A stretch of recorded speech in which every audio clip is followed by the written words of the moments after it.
Gilat, CPE installation and pointing instructions. Congratulations on purchasing Gilat's broadband internet satellite kit. This video will lead you through the installation steps. Please refer to the user guide, which can be found in the CD for safety instructions and additional information before you start the installation. It is recommended to follow the quick guide while watching the video. Content of the kit and the list of tools required for the installation are specified in the manual. Verify that you have the pointing data and installation parameters, location code, and RF cluster code from the invoice. Selecting a suitable outdoor location with a clear view towards the satellite is very important. Obstructions like buildings or trees may affect the signal strength. The dish pole must be installed vertically. Use a spirit level to verify. Please refer to the manual for information about mechanical forces on the pole. To assemble the back bracket on the as-L, place the as-L bolts down on an even surface.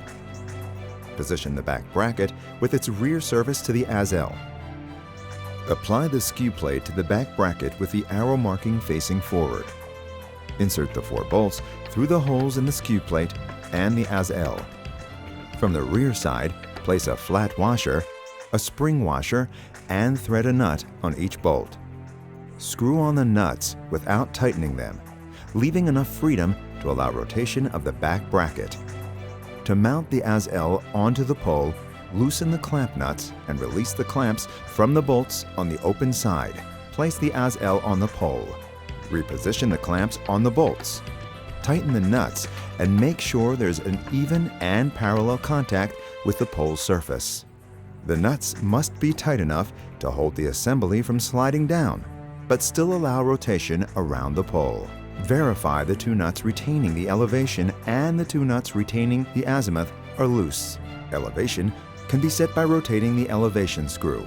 Set the elevation as indicated in the built-in scale to the nominal elevation value as indicated in the invoice. Insert a bolt into the uppermost hole of the reflector from the concave side. Thread a nut halfway onto the bolt. Bring the reflector in contact with the back bracket and move it down so that the bolt enters the U-slot of the back bracket. Tighten the nut by hand. Insert the remaining 4 bolts to connect the reflector with the back bracket with flat washers, spring washers, and nuts. Remove the nut from the bolt in the U-slot. Place a flat washer, a spring washer, then replace the nut. Tighten all 5 nuts. To attach the boom arm to the back bracket, insert the correct end of the boom arm into the back bracket all the way until it locks into position. Insert the 4 bolts with a flat washer and a spring washer, 2 at each side, by hand. To assemble the transceiver bracket and the transceiver, insert and tighten the 4 bolts. Fit the transceiver bracket on the front end of the boom arm. Insert and tighten the 4 bolts with flat washers and spring washers.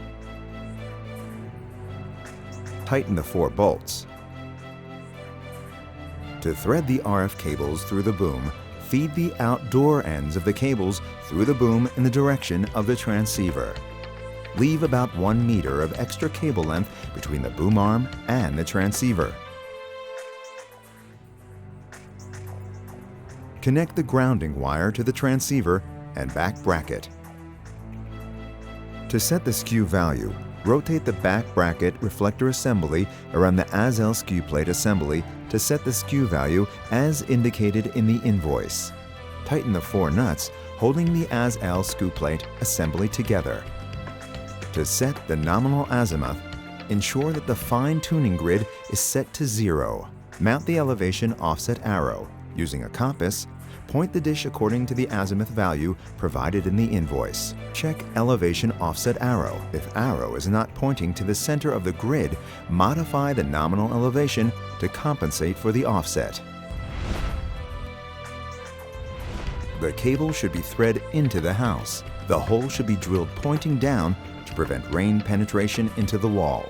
Cut excess cable. Expose the braid.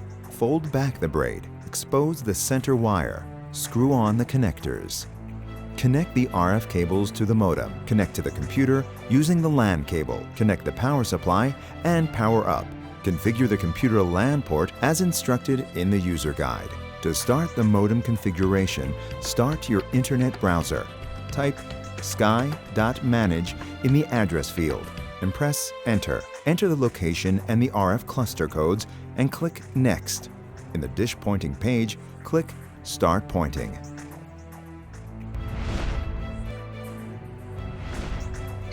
To lock onto the satellite, rotate the dish as slowly as possible around the nominal azimuth until the beeping tone changes, indicating that the modem is locked on the satellite.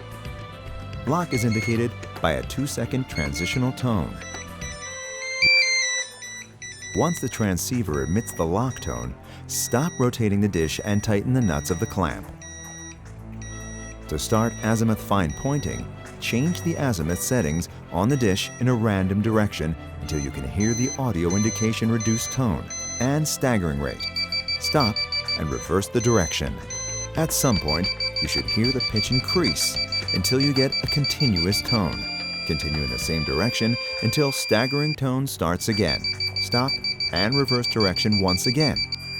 As soon as you hear the continuous tone, stop.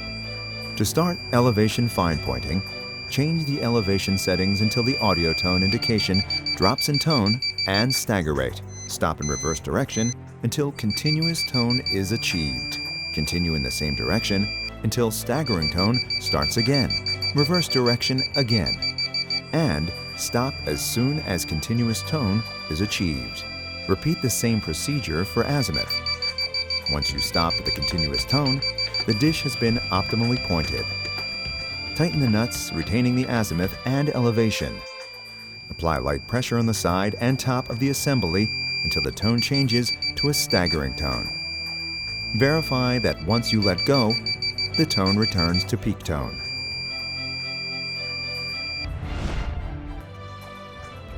To finish the modem installation, click Finish Pointing. The screen will change. Click Next. The screen will change again. The modem will run through a 5-step installation procedure, which can take up to 5 minutes. The last screen should be installation finished successfully. Click Finish.